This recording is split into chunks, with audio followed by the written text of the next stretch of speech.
And I shall uphold the proposition, which arouses a great deal of ire in psychological as well as theological circles, that nobody is ever really to blame for anything, and that all kinds of guilt, shame, whatever you want to call it, are completely illegitimate.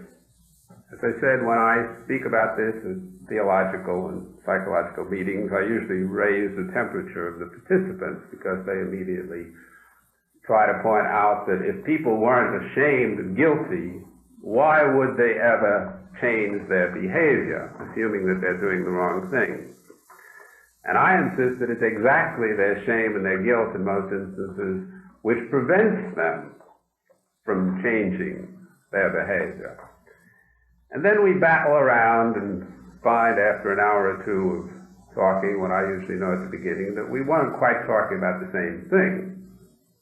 So let me try to be very specific and define in advance exactly what shame and guilt consist of. I insist that, as I will say later, practically all human feelings and emotions are the result of sentences that people tell themselves. And their feeling really is the sentence, if they would ever bother, which unfortunately they rarely do, to get behind it and see what it is. Now, in regard to guilt or shame, there are two main sentences, one of which may often be legitimate, and the other, I say, is always illegitimate. The first sentence is, I did wrong, I did the wrong thing, I made a mistake, I made an error. It acts like thievery or murder or anything like that. The sentence obviously is, I murdered this individual and I did the wrong thing. But then there's another sentence, and I say that the second sentence is the crux of what we call sin, or blame, or guilt, and leads to anxiety, depression, and other evils which we'll go into in a moment. And the second sentence is, because I did the wrong thing, I am a louse, I am no good, I am a bastard, I deserve to be punished. Now the essence of sin, guilt, shame, and so on is this second sentence, not the first sentence, because many of us can agree, even I can agree with theologians at times, on what wrongdoing consists of. I agree and they agree that murder is wrong, for example. But then they invariably, in my estimation, say because murder is wrong, the individual who does the murdering is wrong. He's no good in himself as a person. And I say that this is a moralistic value judgment, not just a moral value judgment, but a moralistic condemnation of the individual for doing a wrong act, and a complete confusion between the individual and his act. And it's this sentence, the second one, I am a blackguard, I am no good, I am a louse, which does the damage. Now let's just agree for the moment, though I'll go into it later in detail, that an individual has done a wrong act. The only real purpose of his admitting to himself that he did this act, as far as I can see, that it was wrong, is to change his behavior in the future. Not to cry and wail and beat his breast because he's done it in the past, but to do differently, not to commit another similar wrong act in the future. This is the whole essence of what we call morality. How can we get people to be moral, meaning that they will commit, we hope, few wrong acts in the first place, but being human, they will commit them. And then later, they'll be able to change and commit fewer of these in the second place. Now, as long as you say the first sentence, which is the essence of sin or guilt or shame, I did wrong, you're still on the right track, because you're never going to change your behavior unless you admit that there's something wrong with it. But as soon as you say the second sentence, which we're all taught to say from early childhood onward, I am a louse, for doing wrong. I am a blackguard. I am no good. I should be punished. I am unworthy. I am undeserving. And so on and so forth, which are all basically the same one sentence in different variations. Then certain things happen to a human being, and these things that happen are the antithesis of correction of his behavior. The first thing that happens is what we call depression or anxiety. Because if you say, A, I did wrong, B, I am no good for doing wrong, you're obviously going to quickly get depressed or anxious. Will I do wrong again? Since I'm such a louse for doing wrong this time, will I repeat my lousehood and multiply it and do wronger in the future? And this is the essence of what we call neurosis, anxiety, neurosis, or depression. In other words, because I did wrong, I am worthless. I will lose confidence in myself. I am no good. And this is the first main, and I would say inevitable result of any sense of sin or guilt or shame. Not a sense of wrongdoing, which is I did wrong, now let's see how I can do right. But I did wrong, let's see how I can blame myself, atone for my sin, expiate my guilt, and so on. The second thing that happens if you say, I did this act wrongly and therefore I am no good, is that you become obsessively, compulsively concerned with the wrongdoing, which is past, rather than objectively concerned with the right doing or the lack of wrongdoing, which we hope you will do in the future. In other words, whenever you say, I did this thing badly, I made a mistake, therefore I am no good, you go round and round. I am no good. If I do it again, I'll be no gooder. If I do it again, I'll be still no gooder. And you keep saying, I murdered him, I killed him, how could I have done this? And so on and so forth. And this is what we call obsessions, or in terms of acts, compulsions, because the more you tell yourself how lousy you are of having done something, the more you will tend to keep doing exactly that. And we have criminal after criminal who compulsively does wrongly, not because he made a mistake in the first place, but because he beats himself over the head for making the mistake in the second place and never gives up the notion of his past, carries it ever into the present and future, and therefore nicely screws himself. Now it's this kind of behavior, obsessive-compulsive behavior, which is again the core of certain forms of neurosis, and in extreme forms goes into psychosis.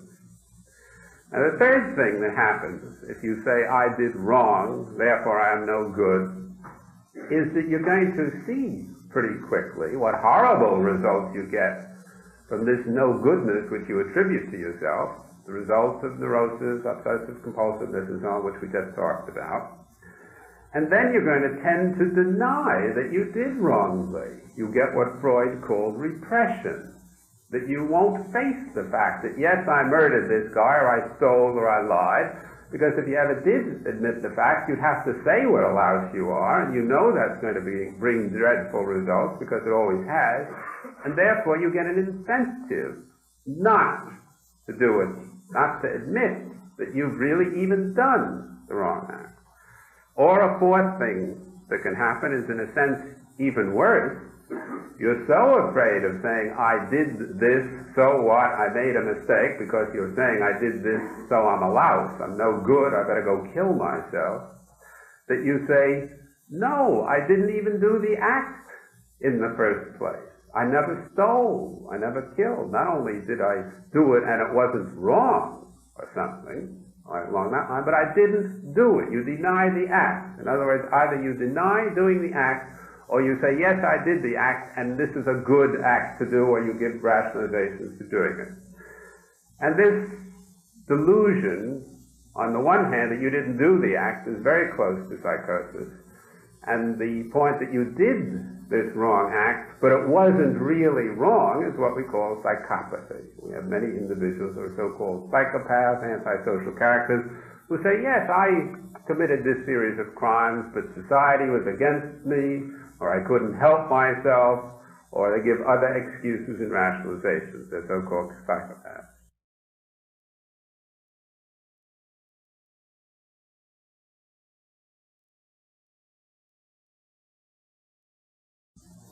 Now, I insist that these are the usual, the normal things that happen from the abnormal premise, A, I did a mistaken act, which may be good premise, and B, I am therefore no good as a human being, as a person, doing this kind of an act. Now, other disadvantages also ensue, other than these four major ones that I've just named. For one thing, if you say, A, I did wrongly, and B, I am no good for doing wrong, you inevitably must start bowing low to some external authority.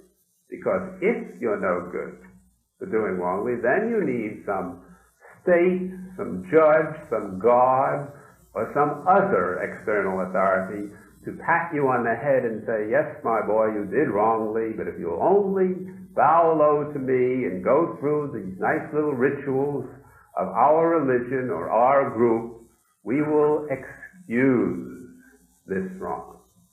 And what happens is severe dependency, which we call religiosity, or by various other names, devotion to a state, patriotism sometimes, and so on. Whenever you feel that you're no good for doing an act, you're going to almost inevitably start bowing low. And because of this, as I said in a paper to the American Psychological Association several months ago, because of the perniciousness of this view, that if you do wrong, you're no good, and therefore, quite logically from this false premise, you should bow low and get expiation, I would say the opposite of what Voltaire said. He said, as you may remember, if there were not a God, it would be necessary to invent him in order to keep people morally in line. And I say the opposite. If there were a God, it would be necessary to uninvent him in order to keep people in good mental health. Because they will just start bowing low to this kind of a deity or any great authority, whether it be a Hitlerian state or some other form of nationalism or religion. To me, they're both pretty synonymous. And you have a maimed human being who doesn't stand on his own 2 feet and live his own life.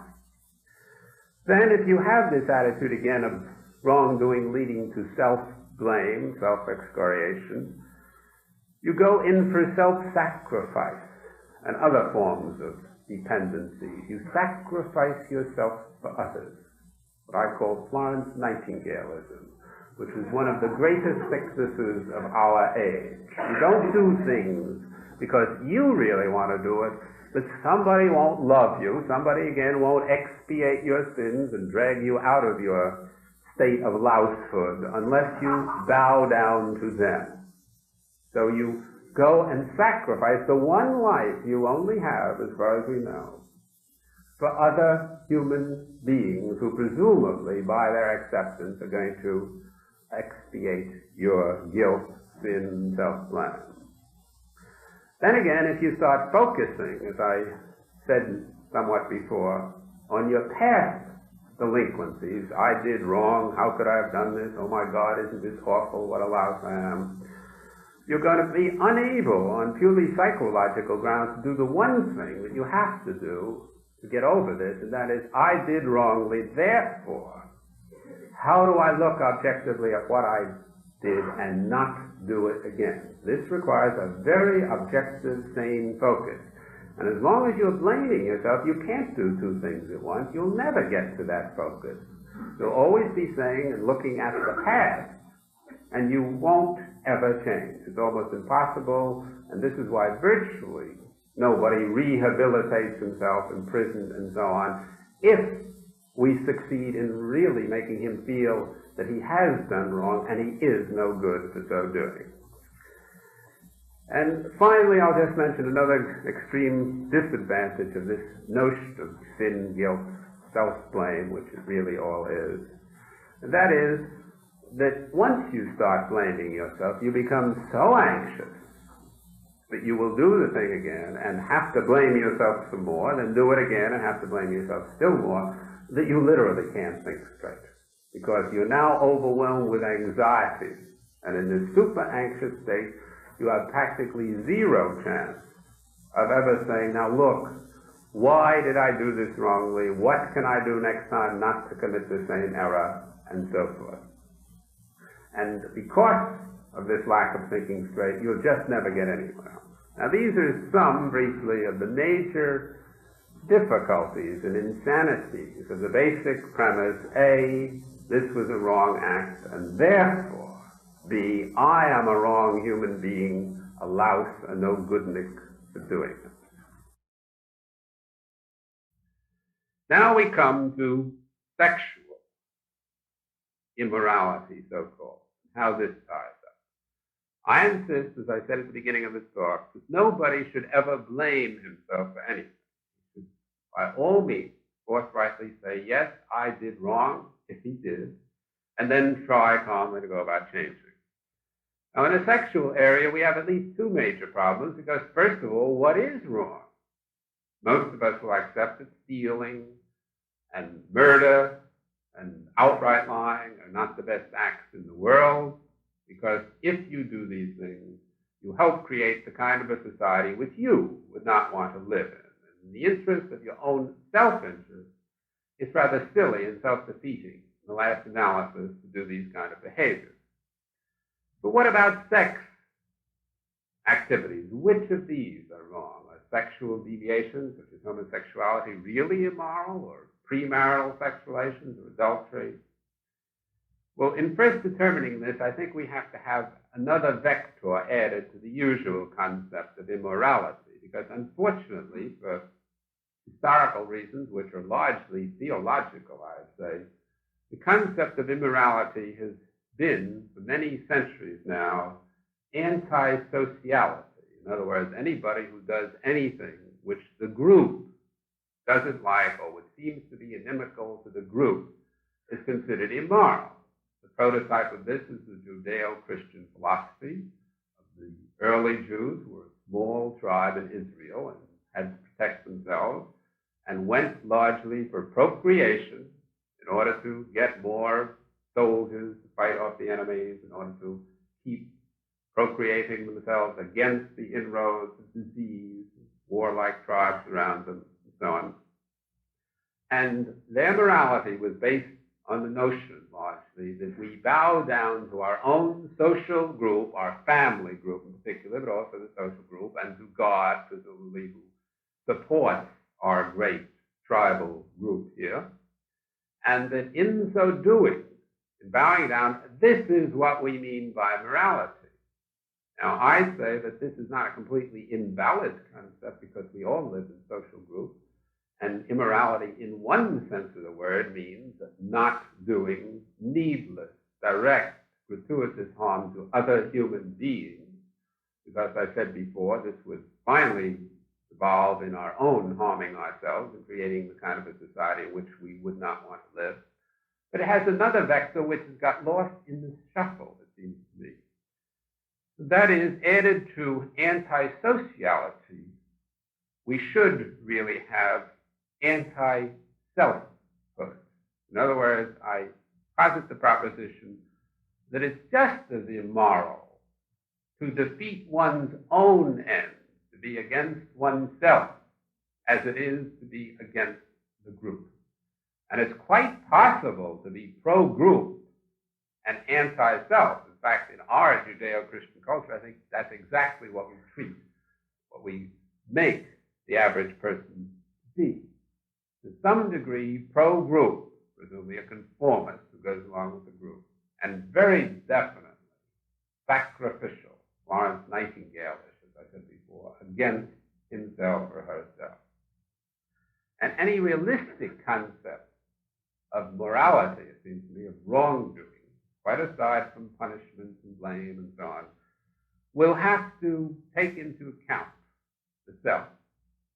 And I say that there are really about four major vectors to immorality, all of which can be derived from the basic truth that morality consists of being A, for the self, and B, not against the group, not needlessly, directly, gratuitously harming others.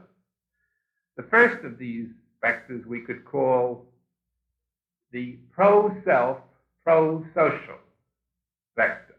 In other words, an individual can be for himself and also for the group. And this, I would say, is a nice ideal of morality, rather than just, as we've said for many years, for the group. Now let's illustrate this by certain sexual practices. Let's take the act, for example, of masturbation. In my estimation, though not in that of a lot of other my fellow psychologists, sociologists, psychiatrists, and so on, I would certainly say that masturbation under usual circumstances is pro-self. We call it autoeroticism, meaning self-stimulation. And presumably people do this because they enjoy it. In fact, they learn to enjoy it in most instances quite on their own without any teaching or reading of books and so on, though in many instances they also learn from other sources. This is clearly a pro-self function, as far as I can see, a behavior pattern. And I would also say it's pro-social, at least in the sense of not doing anybody else in, because it's a little difficult to do anybody else in when you are masturbating. If it can be done, I haven't seen it done yet. Now, under unusual circumstances, masturbation can be anti-self. If, for example, you become a fetishist and fearful of heterosexual relations and masturbate only because you're fearful of these broader relationships and therefore restrict your activity to masturbation even when heterosexual relations are available, then in my estimation, psychologically, you are narrowing your field of activity needlessly and becoming really anti-self, self-defeating. But most of the time, in 95% of the cases, or probably 99% of the cases, this is not true. People masturbate because they like it, they enjoy it, and because other activities are not, for the moment, unfortunately, available. Most males and females do not masturbate particularly when and if they're not afraid of heterosexual relations and they are able to get these relations. Another activity is petting. Petting, it seems to me, is distinctly pro-self because, again, it seems to my prejudiced eye that people enjoy this, do it out of liking, though they can do it because they want to be loved or conform to their particular group or something like that, which I would not consider necessarily pro-self. And they certainly seem to doubly enjoy it. I've never seen a human being really who was harmed by having a mutual orgasm in petting.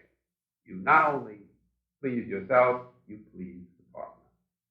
Same thing goes for premarital or marital coitus.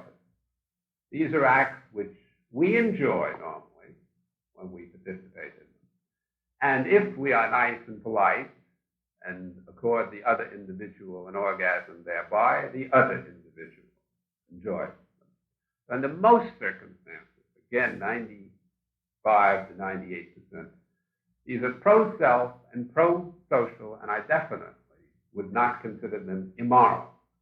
The only immoral aspects would be when you coerce the other individual at the point of a gun into engaging in these, which we'll go into in a moment, or when you're defeating your own end, as I said, by neurotically sticking even to something like intercourse and not engaging in any other kind of sex activity, such as oral relations or something like that, because you think it's wicked, horrible, awful, and some Judeo-Christian god of 2,000 years ago presumably said so to Moses on Mount Sinai. This I would consider self-defeating.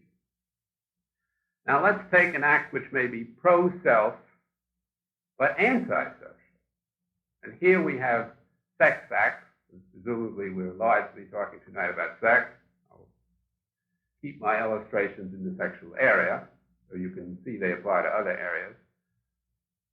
Sadistic acts or rape, where the individual obviously is going for his own satisfaction to a large degree in being sadistic or raping another person, normally a male raping a female, though we've had a few illustrations of the opposite. But obviously, being sadistic, unless the other individual is a masochist, or raping an individual against this person's will at the point of a gun or with force, is anti-social. And I would definitely say that this act, even though pro-self, is hardly desirable because, as I said before, you would hardly want the kind of a society where you yourself were forced to have sex relations and be the object of a sadist at the point of a gun or some other threat or duress. Then we have acts which are anti-self, but pro-social. Here we have, for example, masochism, where the individual does himself in, takes pain, sexual pain, usually because he's quite disturbed and thinks that if he accepts sex in the raw, as I've said in my book, The Folklore of Sex, and other of my writings, he will then have to be very guilty and expiate his sin, so he takes it with pain, and he gets a certain degree of pleasure out of it, but in the last analysis, he's being anti-self. He's restricting his own sex activity, and yet he's, in a sense, being pro-social because the other individual with whom he has masochistic relations may get considerable satisfaction out of these. Sometimes adultery is in this same category, not always, where the individual may be pro-social because the other person in the adulterous relationship may be having a great time of it, particularly if the other person, let us say, is unmarried. But if the individual who's engaging in adultery is married himself and is jeopardizing a better relationship which he might have with his spouse in order to engage in a sort of fly-by-night adulterous affair, and this happens often, then he may be anti-self while being pro-social. Under other circumstances where he isn't getting along in the least with his wife and hasn't had sex relations with her for years and they don't particularly mind either of them the adultery, then it could be a pro-self as well as a pro-social activity. And finally, there's a major category of acts which are anti-self and anti-social. For example, sadomasochism, where the individual, at one and the same time, can be against himself masochistically and also against his partner. He may be both sadistic and masochistic. Or let us take homosexuality. In our culture particularly, where homosexuality is banned, and although I don't think it should be banned legally, it is, and where practically all exclusive or fixed homosexuals are seriously disturbed individuals, as I've said in many of my writings, the normal fixed homosexual, if you want to use such a term, is against himself because he's given up, as I often say, half the population of the world as sex partners, and the most delightful half, I'm prejudiced enough to say, and is restricting himself arbitrarily to the other half, and very often in many other ways. He's doing himself in. Therefore, he is usually, though not necessarily always, anti-self, because he may also get some satisfaction from this. And very often he's antisocial in that he may be going about seducing others, particularly young males, who will then become just as disturbed frequently as he. And he's contributing, especially legally, to their delinquency, and is doing an act of needlessly harming the other human being. So this act may be both anti-self and antisocial. Now, I'm sure there are other vectors we could add. We could differentiate, for example, between anti-social in the sense of people in general and antisocial in the sense of your one or more sex partners and so on. But we haven't got time to go into all the nuances at present. And I think these four major segments will cover most of the activity. And if they do, then I would say that the pro-self and pro-social acts, as I said before, such as petting, masturbation, premarital, and marital coitus, are certainly to be called moral, and that the pro-self antisocial acts are very dubiously moral, because they're antisocial. That the anti-self and pro-social acts are also, in my estimation, relatively immoral, and the anti-self and antisocial acts are distinctly immoral. So from my standpoint, wrongdoing would be doing an act, a sex act in this case, which is one of the last three and would not be doing an act which is pro-self and pro-social. Now let's suppose, however, that an individual in this definition does do wrong. Let's suppose he engages in fixed homosexuality, or even he's very sadistic or sadomasochistic and does himself in and others. The question is, should he still feel guilty? Should he think he's allowed for so doing? And I say no, absolutely not. Because just as he may do any other mistake, he may make a mistake at work or in other criminal ventures such as stealing, the only sane and sensible thing for him to do is say, A, I made a mistake. B, how do I not make this mistake in the future? In this instance, A, I've now been participating in sadomasochistic relations for the last several years. How do I get over this hogwash and participate in other kinds of sex relations which would give me a much broader range of satisfaction? And if he tackles this thing objectively without the self-blame of what a louse and a no-goodnik I am, then I say he has a most excellent chance, not immediately, but eventually, of solving the problem. Because any human being who can do a thing, such as be sadomasochistic, cannot do the same thing unless he is blaming himself immensely and saying, oh my God, how terrible it is that I did this thing. Then he gets distracted into how terrible I am, how awful, how catastrophic it is. And under those circumstances, he does not normally, he very rarely changes.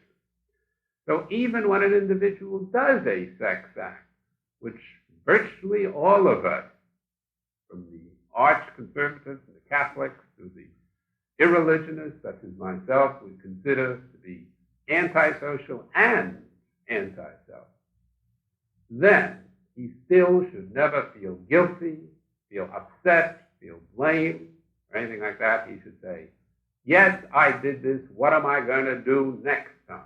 He should objectively assay and admit his mistake and look for a solution, which it would be almost impossible not to find if this is what he were doing. Now, in order to help individuals do this sort of thing, I've devised a technique which I call rational psychotherapy, which analyzes for them their sentences. And I insist in the theory of rational therapy that people always tell themselves sentences, adults at least, when they get guilty, upset, anxious, depressed, and so on, and that if we can find these sentences and parse them into their logical and illogical parts, and throw out the illogic in them and keep the logic, then human beings can change. In the basic illustration I'm giving you, if we can take the sentence, I did wrongly because my act is antisocial, self-defeating, and anti-self, and keep that part of the sentence, and then look at the second part, therefore I am no good, I am a louse, I am a blackguard, and start questioning and challenging that second part and say, why am I a blackguard? Why am I no good? Who said so? Moses? Jesus? Confucius? Well, what the hell did they know about the subject? And did my parents tell me this? Those poor sick people? And my society, with its antics, and so on? If we can get the individual to say, why am I repeating, suggesting to myself this palpably self-defeating sentence, which will obviously lead to the same kind of sick behaviors I'm now doing, meaning the guilt, the feeling of grief, self-anger, depression, and so on, then we can get the individual to change.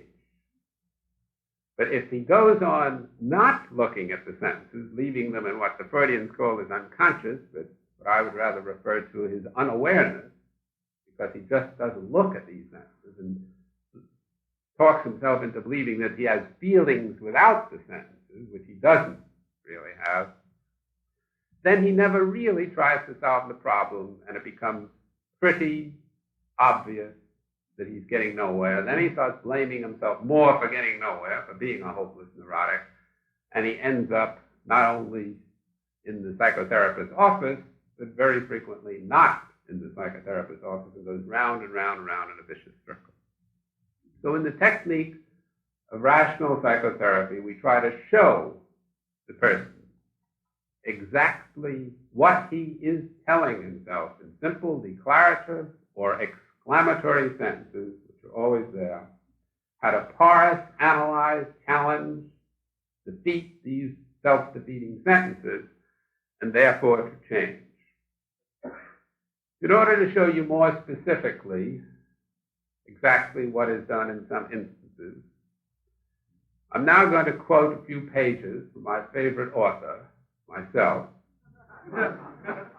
In my latest book, The Art and Science of Love, which just came out a few days, and some you may have seen advertised in the New York Times yesterday, and give you a little more detailed impression of how a sex case, a case that involves shame and guilt, would be handled. Now, let me just briefly say, before I go into that, that the old time kind of guilt, which Freud talked about, is not with us too much any longer. That Freud very correctly said in his day that a lot of human beings, whenever they did a wrong act, such as a sex act, especially masturbation or homosexuality or something like that, immediately started sort of saying to themselves, so he didn't use that language, oh, this is terrible, this is awful, God won't love me, this is evil, this is wicked, and so on. All of which goes back really to God or some other power won't love me, and I am worthless, no good. Now today we don't have much of this guilt, because fortunately fewer and fewer of us believe in these kinds of anthropomorphic gods who are going to punish us. But we have an even greater amount, I'd say, of shame, which is what Alfred Adler started to see way back in 1908 or so and broke away from the Freudian. Shame means that instead of saying, oh, what a louse I am, God's going to punish me, how wicked, how evil I am, you change that into how incompetent, how inadequate, how inferior I am. I cannot love me because I just did this horrible deed, meaning make a mistake. And my culture says that anybody who makes a mistake and does not become president of the United States is no damn good, and therefore I am no good. So we really have more shame today, feelings of incompetency, rather than feelings of guilt. Some of us still have the feeling of guilt, that God will strike me dead. Certainly we have fundamentalists, Baptists, and others. But especially in areas like New York and among college graduates, we have a lot more shame than guilt. And it's this sort of thing which must be tackled, and which I try to tackle in rational therapy. With this prelude, I shall read these few pages, and you'll see more specifically what we try to do in rational therapy about the problem of guilt, particularly about shame as applied to sexual disturbances. So I say in the book, rational therapy differs from most other forms of therapy in that A, not merely the facts and the psychodynamics of the patient's behavior are revealed, but more to the point, his underlying philosophies or ideas which lead to and flow from these historical facts. B, a concerted attack is made on the irrational beliefs that are disclosed in the course of the therapeutic process. C, emphasis is placed far less on the disclosure of the individual's unconscious drives or feelings than on revealing his unconscious and irrational attitudes which underlie these drives or feelings. D, the therapist literally teaches the patient how to observe his unconscious, illogical thinking, and how instead to change his internalized sentences and to think straight. And E, the patient is usually encouraged, urged, or helped to take emotionally re-educating activity, or to do what I call his homework. In the treatment of individuals suffering from psychosexual impotence or frigidity, I find that the use of rational psychotherapy is particularly helpful. I learned many years ago that merely showing an individual that his or her sexual inadequacy stems from childhood complexes, such as the male's guilt over his incestuous attachment to his mother, or a female's penis envy, rarely, if ever, gets him or her over this inadequacy, even when such interpretations are true. The reason for this is that in our present-day society, as distinct from the Vienna of Freud's day, people tend to have sex problems largely as a result of the secondary reaction of shame rather than the primary reaction of guilt. And getting them over their guilt, which is not even necessarily accomplished by interpreting to them its early origin, does not rid them of their shame. Take, for example, the case of a 25-year-old male whom I saw several months ago because he kept losing his erection as soon as he started to have intercourse with his wife. It was quickly apparent in his case that he did have a somewhat classical Oedipus complex, which I do not often see among my patients today, but which from time to time does turn up, and that he had always been guilty about having sex relations with any female partner, because his mother, who was still young and attractive, had literally taught him that sex was largely for procreative purposes and that, quote, more worthwhile, unquote, people enjoyed themselves with higher and better pursuits. Consequently, he had only had 2 or 3 abortive attempts at intercourse before marriage, and had married a rather unattractive physician, a few years older than himself, who was a highly intellectual and, according to his and his mother's standards, more worthwhile sort of person. He had been potent with his wife until she became pregnant with their first and so far only child. And since that time, although the child was now 2 years of age, he had never been completely potent again. It was easy to see why this patient was afraid to be potent or to risk a pun, was scared unstiff. And it was not difficult to get him to accept the interpretation that his impotency originally stemmed from his unconscious, incestuous feelings for his mother, and his conscious belief that sex for the sake of fun was improper. Unfortunately, however, his acceptance of these interpretations had no particular effect on his potency.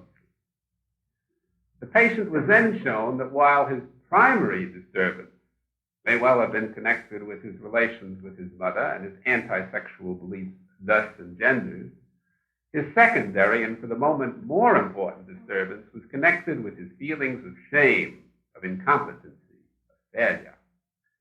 That is to say, his society, and in his particular case, his father more than his mother, had raised him wholeheartedly to believe that the worst possible thing in the world, and in many ways even worse than enjoying himself sexually, was a weakling, an incomplete, failure. Consequently, when he first started to become impotent, instead of asking himself the simple question, why am I failing sexually and what can I do not to keep failing, he kept telling himself over and over, see what a failure I am. This proves what I've always suspected, that I'm weak, no good. Oh my God, how awful it is for me to be this incompetent and unmanly. By repeating these kind of catastrophizing sentences, of course, he kept focusing and refocusing on sexual failure rather than success, and he could not possibly overcome his impotence. It must be remembered in this connection that both male and female sexual arousability and incitation to orgasm are mainly mediated from impulses from the cerebral cortex, which are basically cognitive or thinking in origin. We become sexually excited and have orgasms not just because our sex organs are physically stimulated, but because we think about, imagine, focus upon arousing and orgasm-creating ideas. When, however, we focus upon non-sexual notions, such as the idea that it is awful or catastrophic when we are not coming to climax, It is literally impossible for us to focus simultaneously on sexual ideas. The result in the male is inability to obtain or maintain erection or inability to achieve orgasm even though erection is adequate. I've not found a single case recently of male impotence where no matter what the original cause of the inadequacy, the afflicted individual was not secondarily blaming himself for his inadequacy, telling himself how horrible it was to be impotent, convincing himself that he was a terrible failure and that as such he would continue to be impotent.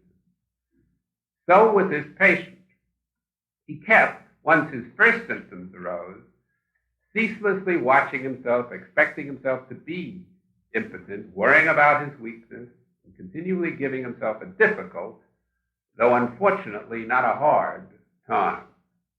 Once I showed him exactly what he was doing and what nonsensical, catastrophizing sentences he was telling himself to sustain his impotence, and once I got him to start contradicting this nonsense he kept telling himself, he quickly began to improve. Thus, I got him to see that it was not terrible, but only expectable for him to be impotent, considering his upbringing. I got him to admit to himself that he was not an incompetence or a failure just because he had sex problems. I got him generally to question his entire concept of masculinity and failure, and to see that doing, trying, and working at things are more important than necessarily succeeding at or doing them perfectly. Once he began to give up his philosophy of absolute success and perfectionism, he was able to watch his sexual behavior more objectively and then to focus on sexually exciting stimuli. At the same time, though this seemed less necessary with this patient since he had already by himself worked through some of his originally mother-inculcated Puritanism, I also tackled his basic beliefs that sex was wicked outside of procreation and that incestuous desires toward one's own mother were horrible to contemplate.